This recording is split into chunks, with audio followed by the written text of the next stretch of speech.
PowerUp team is incredibly inspired and humbled to introduce you to the incredible Mark Stewart, a powerful combination of strategic brilliance, exceptional talent, and a fierce dedication to unlocking the true potential of every single organization he touches.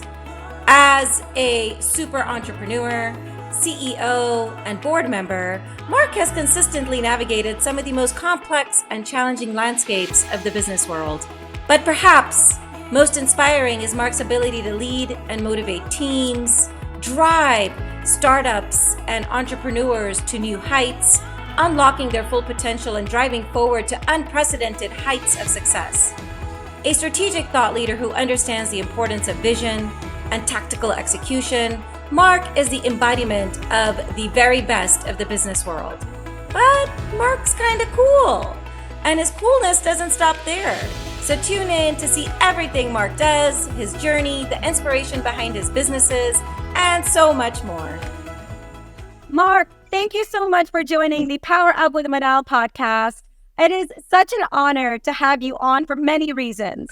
One, the breadth and scope and diversity of your experience is just something that many of us can always learn from and grow from. You yourself are just very interesting, from, being Mr. Corporate to being Mr. Consultant to running your own businesses to also having your own production company. And we'll get into that a little bit. Sure. On top of all that, you stay very busy, productive, and doing the things you want to do. But at the same time, you're balancing life and family and your passions. And that is something that a lot of us struggle today in such a fast-paced environment. So we are honored to have you here. And I am going to pass the baton to you so everyone sort of understands why I'm saying the things I'm saying about your just amazingness. Well, first of all, thank you so much. And it's been such a pleasure to get to know you, who you are as a business person, but also as an incredibly important and powerful individual person yourself. I have had the opportunity to be in the right place at the right time multiple times. And I'm a strategist. That's who I am and what I do. I'll share with you a little bit about the audiences that I support in building strategy. But I like to say that 39 years ago, I built a strategy and I've executed to it perfectly. That would be a fabrication. I started my career at Procter & Gamble, and I had the opportunity to be the brand manager of Crest Toothpaste. Did a lot of consumer promotion, but most importantly, Manal, I learned category and brand management from the company that created it, P&G. And I took those best practices. I still use them today. I did a lot of consumer promotion with Hollywood, with film studios, and that got me noticed by a company by the name of Blockbuster Video. And I joined Blockbuster's chief retail officer when I was 29, so I was their youngest officer, and I managed product acquisition, studio relations, and I was part of the M&A team. So wow. I'm there at 450 stores. I left right before the Viacom sale at about 5,000 stores. So we were buying, building, acquiring a new store every 6 to 8 hours. They talk about internet speed. It was internet speed. But we ended up selling and operating and selling the company to Viacom. And I was then placed as the executive vice president and chief marketing and logistics officer by a former Blockbuster president to a company in Columbus, Ohio called Co-Packer Companies. So I had the opportunity to manage this third generation manufacturing business. And very early on in my tenure of the family, it was, again, third generation, they really didn't have a passion for the business. They wanted to cash out. They knew that I was on the M&A team at Blockbuster, so they asked me if I would help them package and sell the company. And full disclosure, at that point, I never sold anything. I had bought businesses, I hadn't sold anything. So I said, if you give me a couple of months to build a methodology, and one of the things about me is I'm a proprietary methodology person. And right. That methodology ensures that you don't have to rely on luck. You rely on expertise, experience, and the people around you. So they agreed. We had a pre-transactional value of $145 million. We sold a company to Payless Shoe Source out of Topeka for $192 million. And indeed, I was able to take that intellectual property, how to sell a company, and I've taken it with me throughout my journey. I then became the executive vice president of a publicly held company called Easy Corp in Austin, Texas. And then I was recruited to be the chief marketing officer for Linens and Things. I was actually part of the team that took that company public. So that was 14 years of my life. I was an entrepreneur of 5 companies. Again, right place, right time. Right. Where I was there, fastest growing stock in your stock exchange, Linens Things, fastest growing stock, just with all of these brilliant people letting me make great learnings and make a lot of mistakes to pull up great learnings. But what I realized was that I am a non-medicated ADD means OCD professional. I do a lot of things simultaneously. So I built a strategy consulting company. So 20 years ago, built a business, 150 companies I've had the opportunity to establish businesses to build strategy for. I've been involved with about $3 billion worth of capital acquisition, and being on 200 other capital markets is something that I really spent a lot of time with. I've had 80 one-on-one CEO consulting relationships, and in my consulting career, been involved with 50 mergers and acquisitions, either on the buy side or sell side. And starting about 7 years ago, Manal, I had the opportunity to work with my first startup business. And since then, I've worked with 75 startups in that 7.5 year or so period of time. And I restructured the company to have the Stewart Group, which is a corporate consulting, the C-Suite Collective, which is really our human capital side, where we do our one-on-one consulting, and then Out to the Early Stage, which is how you and I met, which is an organization devoted to servicing startup entrepreneurs. I love that.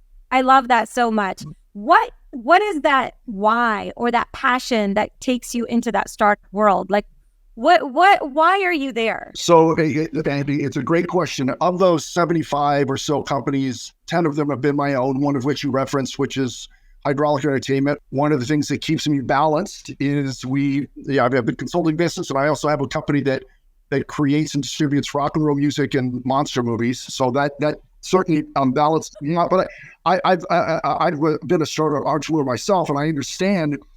But one of the things, and the most important why is I'm a metric-driven person as well as being a methodology-driven person. And there's a metric that's been involved in around plus 30 years, probably longer, for startup business. And that is 75%, Manal, of all startup businesses fail in the first 5 to 7 years of operation.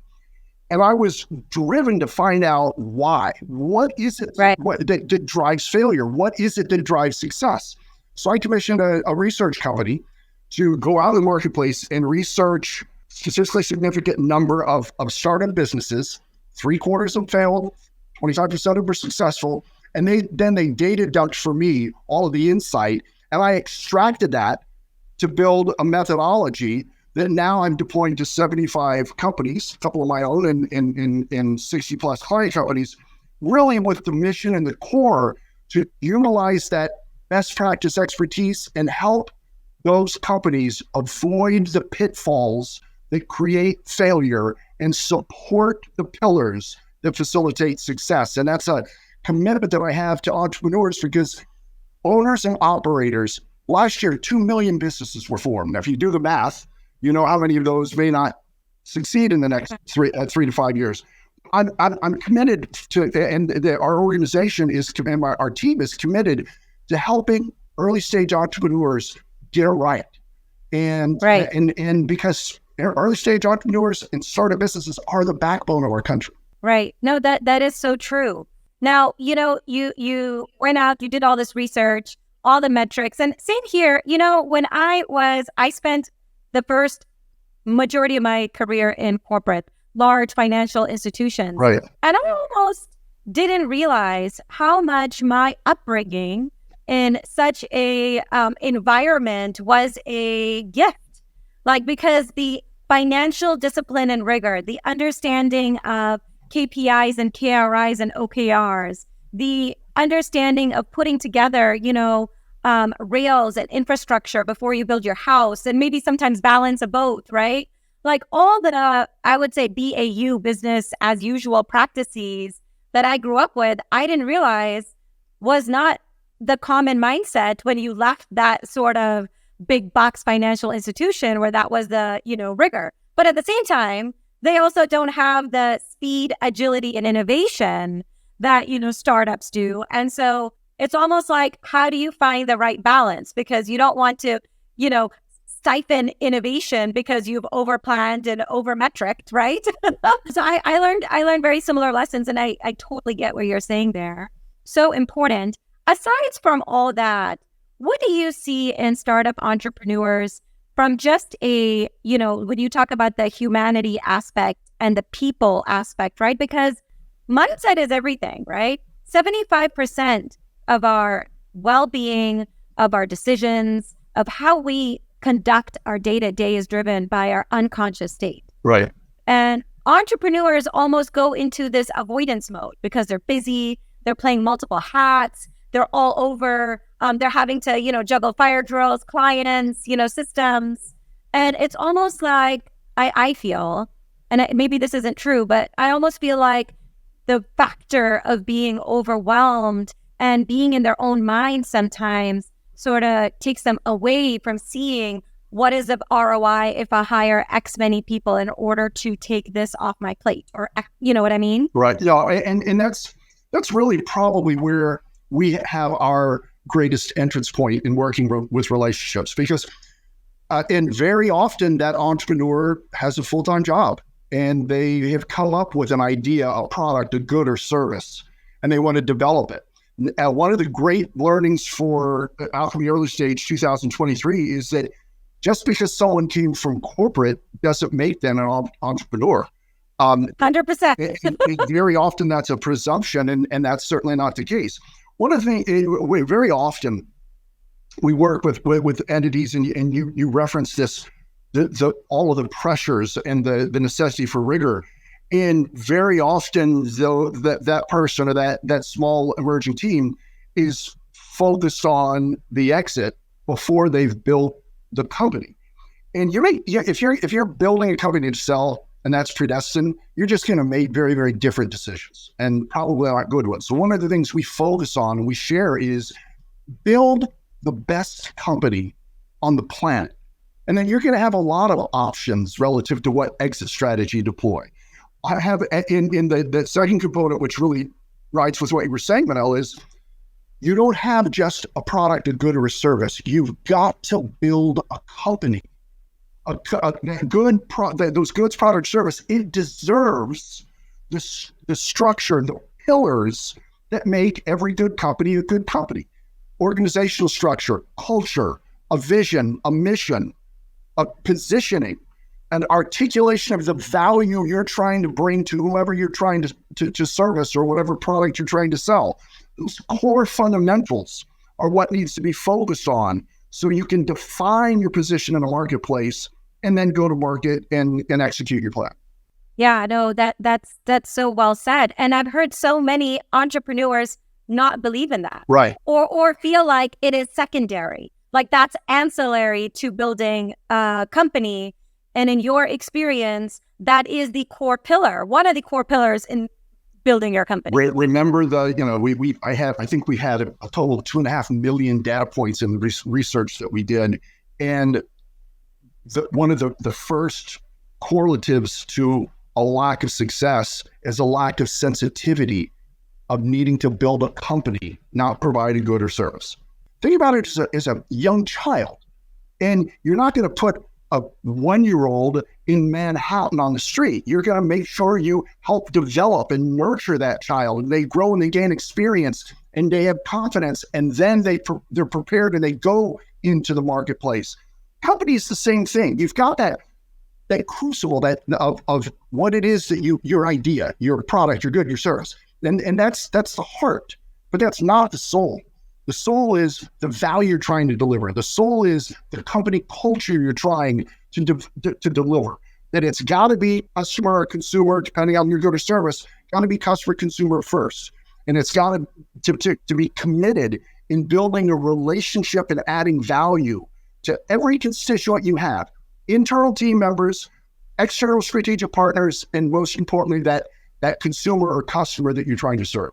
Yeah, no, I love that. That's your new tagline. Put the soul back in your company. One of the things that I use this word deliberately, Manal, and that is and we spent a lot of time assisting companies in building capital raise strategies and raising capital, because a lack of capital, again, talking a correlative of lack of success, a lack of access of capital is certainly there. And whether it's when you make your first hire of your number one team member, your first team member, whether it's going to the marketplace to look for a high net worth person to invest, you've got to find people that fall in love with you, fall in love with your good or service, and fall in love with what you're trying to do in the world, and be out front with the communication of those points. And if you find people that fall in love with you and what you're trying to do, they're going to be there for you. They're going to break their back for you, and you're going to break your back for them. Right. So if we take it back a second, because I heard you talk about, funding, right? And having the capital. And I don't have the experience you have, and I'm sure you face this a lot. Numbers, finances, even till this day, with all that knowledge that we have out there, it's a scary place for a lot of individuals. It's to the point where it almost makes many people not even pursue their passions or their ideas, right? How do you coach to that? And what would you tell those out there today that, are either at a crossroads where they're like, you know what, I can't continue with this company anymore, or those who haven't even started because they just sort of fear that. There's this big societal fear that we have, right?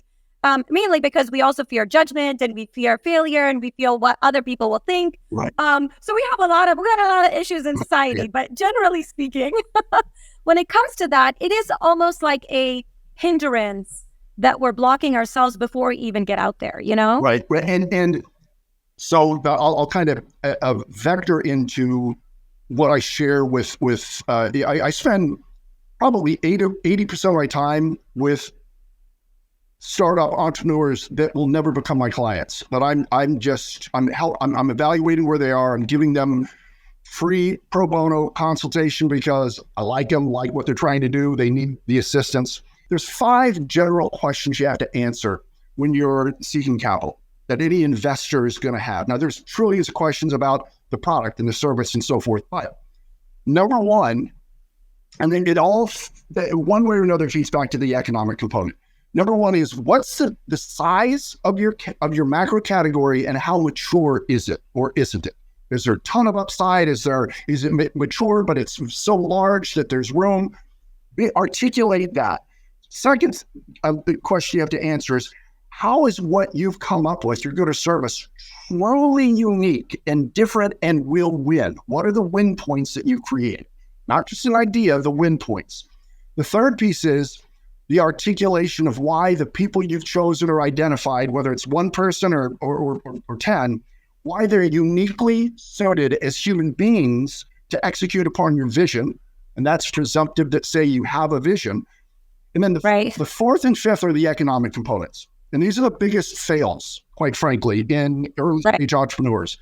Number 4 is, what are the base core economics? 5 years, gross revenue, expense, net income for 5 years. And it has to be realistic, simple, direct, and realistic. And then the fifth piece, which is the key to all of fundraising, is the articulation of your use of proceeds.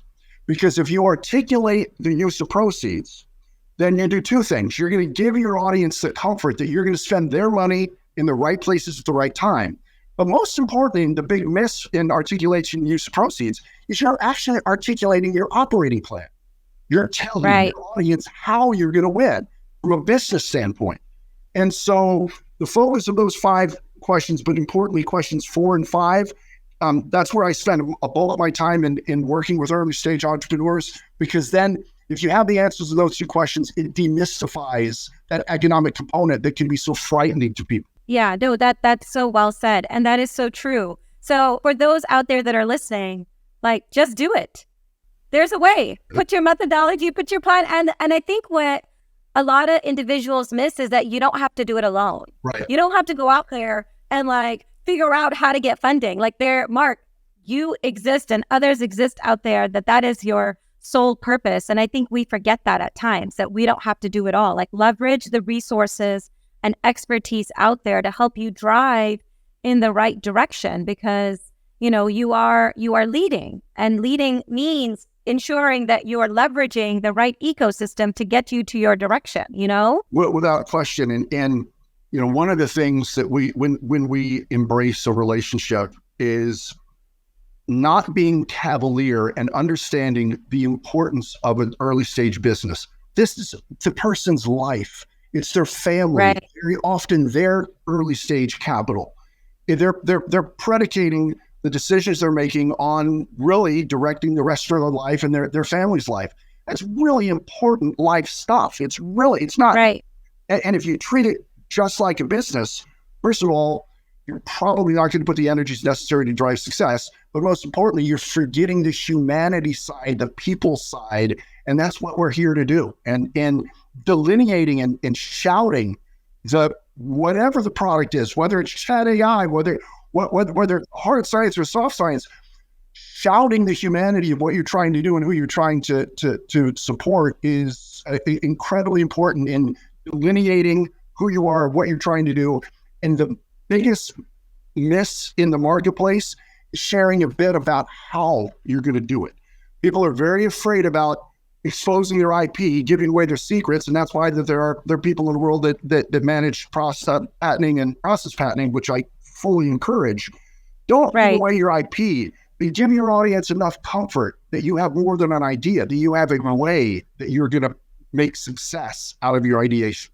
Mark, when you made the shift from corporate into your own business, when you became an entrepreneur, what are some of the lessons you learned when you made the leap? And is there anything that others could take away from your lessons in your early stages? Number one is name your lane and figure out what that lane is. And it's interesting because we can bucket what we do professionally during the day in just a handful of buckets. It's what we have to do that we love, what we have to do that we may not love, but we have to do it, and what we're not going to do. We're just not going to do it. And for me, that would be like accounting, as an example. I love business, not like accounting. So name your lane and be open and comfortable with what you're great at, as comfortable as you are at what you aren't great at. But name and pick that lane of so you have the x-axis, which is the good or service you're creating, is startup business. For me, it's consulting.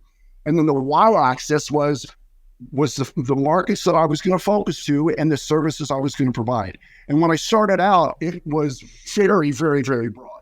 Now, after 225 relationships over that consulting period in 40 or 50 different industries, I'm comfortable being agnostic relative to the type of company business, but I'm very, very focused on the type of people and the focus of those organizations.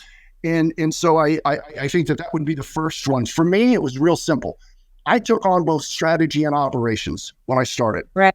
I'm not great at operations. And I don't necessarily like it, but I did it because the world expected it of me. I had done it professionally in the past, and I went to the market and I said, "Hey, I'll do it all."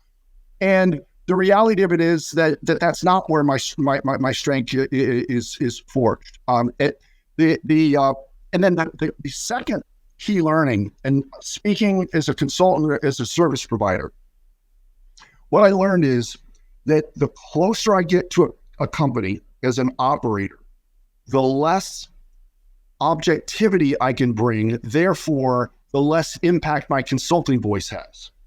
So, and it's really, really hard. This is the hardest part of what we do as consultants, because you meet people, you care for them, you like them, you like their family, they get to know you, you want to support them. But as a consultant, my number one value is objectivity. Therefore, if I lose objectivity by getting too close to operations, then which is an emotional, natural evolution, if I get too close to operations, then I lose the number one impact point that I have, which is objectivity. And that's probably the biggest learning that I still make to this day. Yeah, that's such a good learning. I think, and you said this really well, just know your lane. I think one of my biggest learnings, there's some people that just are always thinking and have a lot of ideas. And, you get so into like, but I can do it all, and I can do this, and I can do that, and I could run multiple lanes. And I do think, doing a few things really well and maybe having a plan like on when you're going to pivot and add on more things, like I think that is more important than just going in all the time, right? And some of us have this personality, like that is one of my flaws, right? I'm either extremely extreme, like I have an extremity, or I'm not there. And I had to find sort of that middle, like what was my balance, right? Because And I do feel a lot of entrepreneurs have that personality naturally. Well, and one of the things that we work with early stage business owners and operators is kind of what you have to be and what you can't be. And you can't be omnipresent. You can't have every answer to every question, and you don't have to.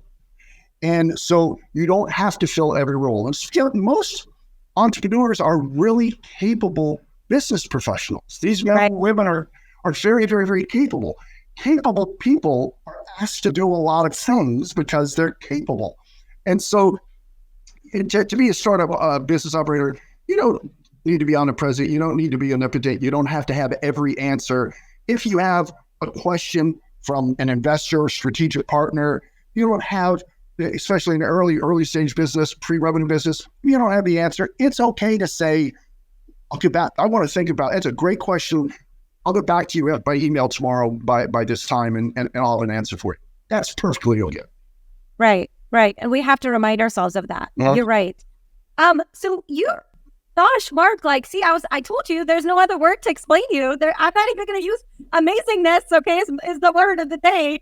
You're very busy. You run multiple lanes. How do you find your inner balance and manage your life, right? Your loved ones, your businesses, like you have a lot going on. And I know many of us can learn from, others doing it because we do struggle. That's why burnout happens. That's why guilt happens, right? Like we either have parent guilt or spousal guilt, a right word or exist, right? Yeah. Well, sure. Well, I think that the first, and I've my wife, Jackie, and I, we eloped after we knew each other for about 3 weeks. We're about to celebrate our 34th wedding anniversary. So, and we have a wonderful 19-year-old daughter, Natalie, who attends Richmond University. She's on their swim team. Part of the balancing act that I have is I don't bring a lot of the complexity and tension and heavy emotion of my consulting conversations to the dinner table. I inform and I share the fun, interesting things, but I don't download or vet all of the pressure points. Second piece is that I have the privilege of having a couple of different businesses that are very, very unique. The consulting businesses are different flavors of the same ice cream, but I also have hydraulic entertainment. So we're producing rock and roll music. We're producing science fiction monster films from the 50s and 60s. Very, very, very, very different. I'm not an artistic person, but I hope that I'm creative by solving problems with intrigue. I hope that working in that level of diversity is keeps the balance in play.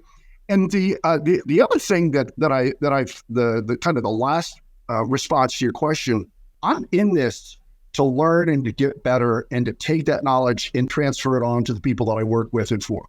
And so and this is a terrible term, but I almost have a hobbyist view of my profession and my career because I spend an inordinate amount of time reading and learning and accessing and researching. I'm a researcher at heart as well.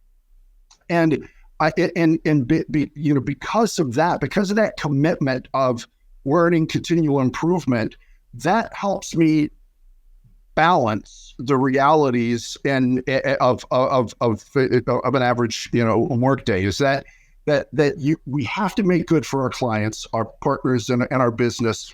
And the way we're going to do that is continually improve, continually learn, and continually care. Yeah, no, that's so well said. I actually taught this in one of my classes, where I was like, there's this sort of knowledge spectrum that you have in life. And this knowledge spectrum doesn't stop at high school or 4-year degree, master's, whatever the form of education that is formal that you consider. Right. Your knowledge spectrum is your day-to-day.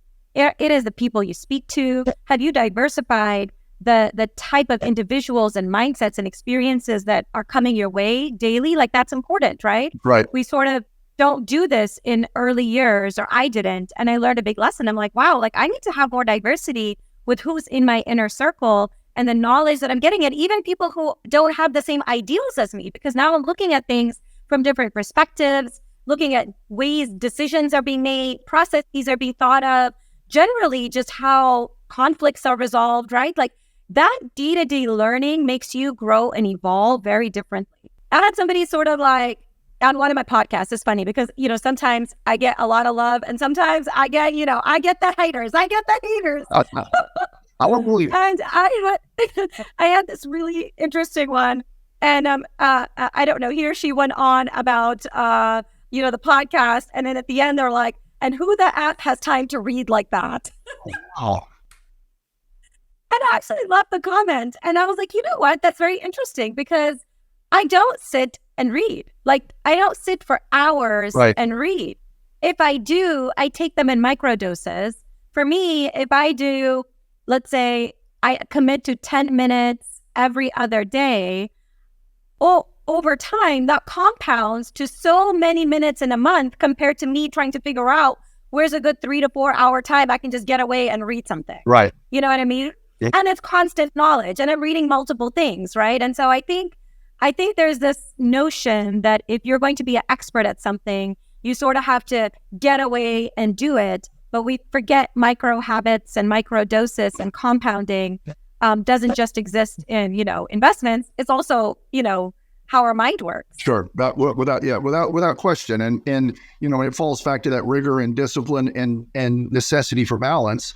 And that's probably, it's speaking about being providing objectivity to a whether it's a client or a person you work with, or a business partner or a personal partner. One of the challenges inherent within that is the delineation between commitment, care, and duty. And, oh yeah. And if you're duty bound, you want to help no matter what. If you have care, you want to support it, but you also need to maintain the realistic balance for that as well. And that's why even a company, Manal, of one person has to have a vision, a long-term overreaching goal. It may take a while to get there, but you articulate how you positively impact people's lives along the journey. Even if you're a company of one, you have to have a mission. What's that plan of attack of what you're going to deploy in order to fulfill your vision?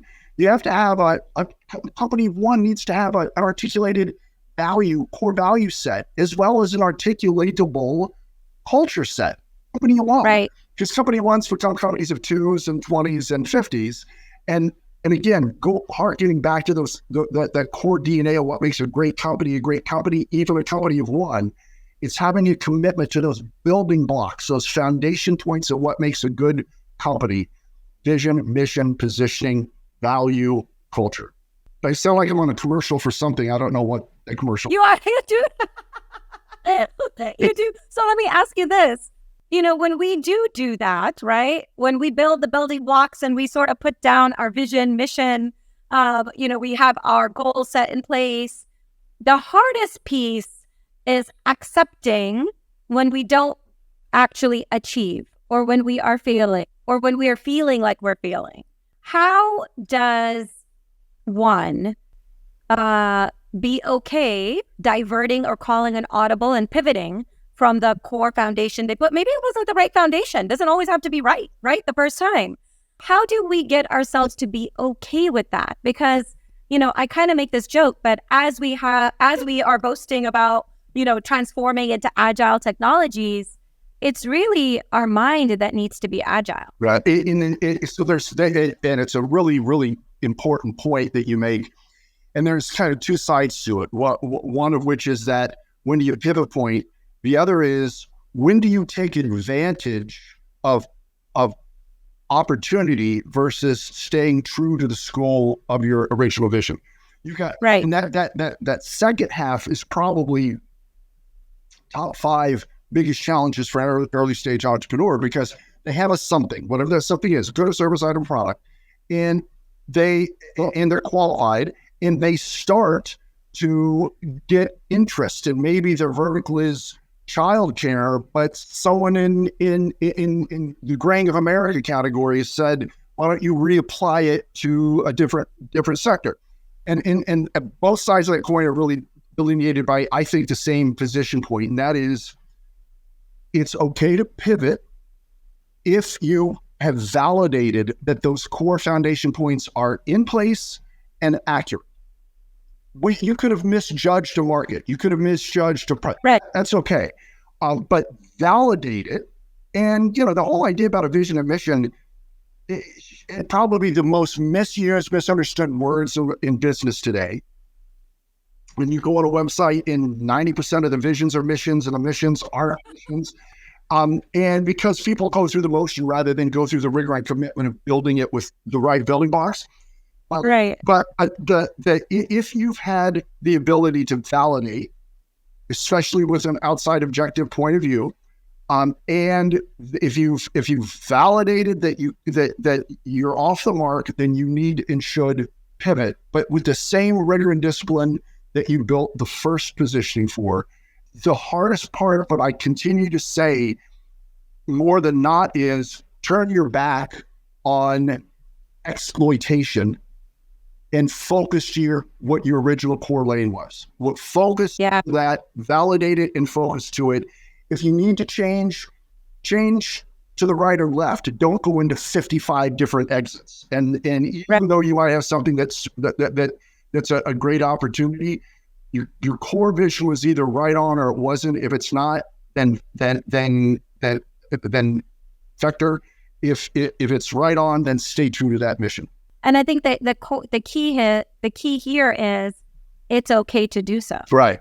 Like analyze objectively and do what's right. Like at the end of the day, in my opinion, there's no such thing as failing. You're always falling forward. There was a term that was popular pre-pandemic that lost a little steam, but the mentality is there, and that's design thinking.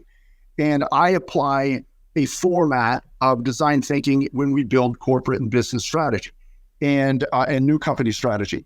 And that is because a lot of entrepreneurs, because they're capable and smart and really good, they also tend to be perfectionists, as you alluded to earlier in our conversation today.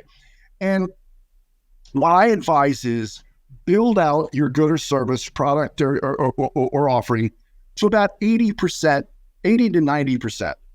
Go to the market, whatever that means, deploy, learn, access that from those learning points and failure points, and reapply to continually evolve and improve. And because perfection doesn't exist, other than perhaps your podcasts, but perfection, again, back to that omnipotent, omnipresent thing, it's unrealistic in early stage business to worry about perfection. Get down to your 90%, deploy with the idea of being committed to accessing key insight and intelligence, and then applying it onto your business to evolve and improve. Yeah. The biggest lesson here is we need to stop being so emotionally hijacked as a society. It's okay. This design thinking, the objectivity, the, seeing clearly, all sort of constitute to having sort of poise and an even keel sort of emotional state, because that's when we sort of lose all that. That's when we derail, right? And I like the way you put it, that it kind of helps put things in perspective. Mark, have you, from everybody that you consult with today, and there are many entrepreneurs today come the diversity of entrepreneurs is just amazing these days, right? Unbelievable. From young to, different ethnicities, to different stages in life and career, right? Like there's so much more opportunity in our information and digital age. And so there are more individuals taking risk. I think post-pandemic, during the pandemic, I don't remember the percentage, but it was like in the multi-hundreds increase of female entrepreneurs that, came to the pandemic. What are some things maybe that you learned that you don't have in your practice, or, don't consult on, that you're like, wow, I didn't think about it, or didn't think about it that way? Is there anything that they have taught you? Well, it's really the reinforcement to those, the same building blocks and core commitment points that I try to build with my clients. Is I have to ensure and validate that they're present in our company as well. And I have myself and my COO, Joe Palalin, and Kiana Palalin, our director of market intelligence. We just completed a consulting, 3 consulting projects with student-owned businesses at the University of Tampa School of Innovation, and we ended up gifting 3 consulting packages to. We had a competition. We gifted to 3 different businesses. We're going to do it again in the fall. We're evaluating a couple of other colleges to support as well.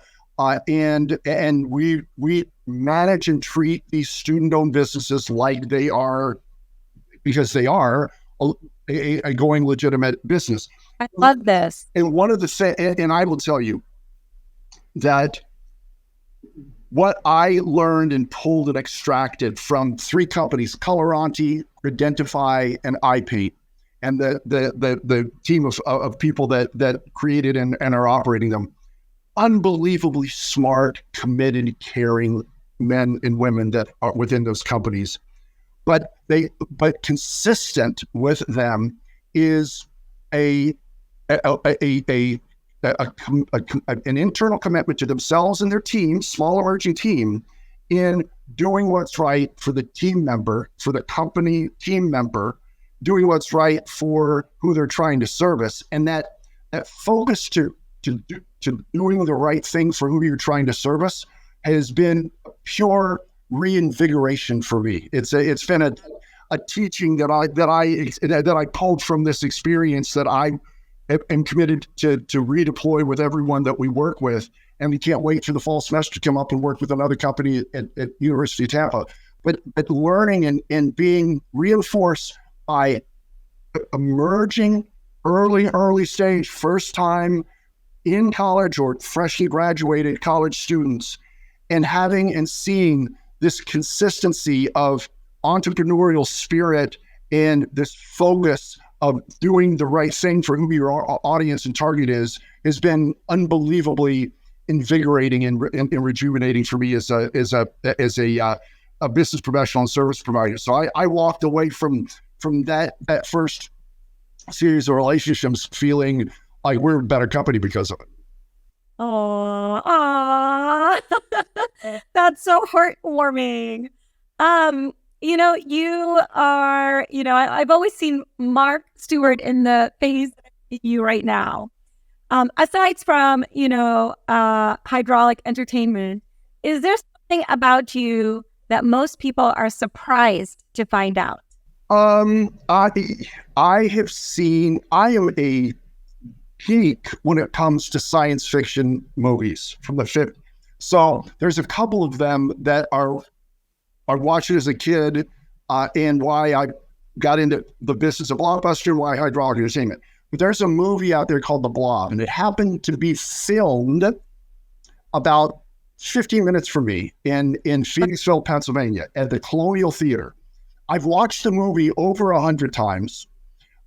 I've been a host every year they have a 3-day event called the Blob Fest, where they reenact scenes and they play movies, science fiction movies. I've had the opportunity to co-host 2 Blob Fests and screen our films there and talk to the audience and share the audience. And that's kind of contrary to my corporate and business and consulting world, is having that side of me that just loves the getaway factor of really fun films, especially sci-fi and fantasy. And our commitment, and I'm working with a company, Schaefer Studios, out of Utah, building a new kind of bigger film, 1950s monster movie type of film. And we were talking about our commitment in entertainment, and that is, you've got to put a smile. Everything we build for repeat viewers, and we don't want people to watch a movie once. We want them to watch it multiple times because they enjoy it so much. And we have a commitment to put a smile on people's face. We have a commitment not to just make movie or make music, but to really add value. And a lot of the people that listen to our music, watch our films, they're collectors. I used to be the CEO of the collecting channel back in my post corporate days, and a lot of our fans are what I call people that like to. We sell a lot more Blu-rays than digital because people like to put it on the shelf. They like to touch it. They like to have more than one of them. And so that commitment to bringing joy, entertainment, is critically important in our highly complex, confusing, concerning world. Entertainment can put a smile on a face of someone and take them away from for a while and give them a little bit of enjoyment. And the realization of how important that is in life is what drives our commitment to put out quality work. Wow. So maybe I am the work that is cut out for you right now, because I will say this, I'm okay being vulnerable. I don't think I've watched a TV show or a movie in like 12, maybe 15 years. I did. After our podcast, I will send you a link. You'll sit down, you'll watch the movie, and you'll have a ball. Okay, there we go. Done. Okay. Mark, thank you so much for coming on to the podcast. We will link everywhere below in the show notes how to reach you, about your company, and how you can be of value to somebody out there that may need a little bit of motivation, strategy, and drive a push forward. We have so much out there today, from entrepreneurs to products to just innovation. That's just amazing. And thank you for being on the show. Are there any parting words you have for our audience? Well, first of all, I really appreciate you and what you do and why you do it. And it's really, really important. And you do just a fantastic job. And it's impossible to fake sincerity. And you are an overtly caring and sincere person, not to mention an overtly smart cookie. We're here to help. So if we can help in a 30-minute conversation or a 2-year relationship, if we're here to help. So if anyone is at a point where they're feeling that mystery and they need to help to demystify, if they're running into a wall and they just need a 30-minute objective conversation, we're here to help. Awesome. Thank you so much, Mark. Sure. Thank you. Thank you for tuning in. On each episode, we will continue to bring on successful, dynamic individuals to dig deep and share stories that will inspire you to power up your life. This show is packed with unrivaled storytelling and no reservation advice. Tune in now by searching Power Up with Manal wherever podcasts are found. Please show us just a little bit of love by leaving a review and hitting that subscribe button. This helps our small production get reach and voices heard globally. Let's power up together, baby.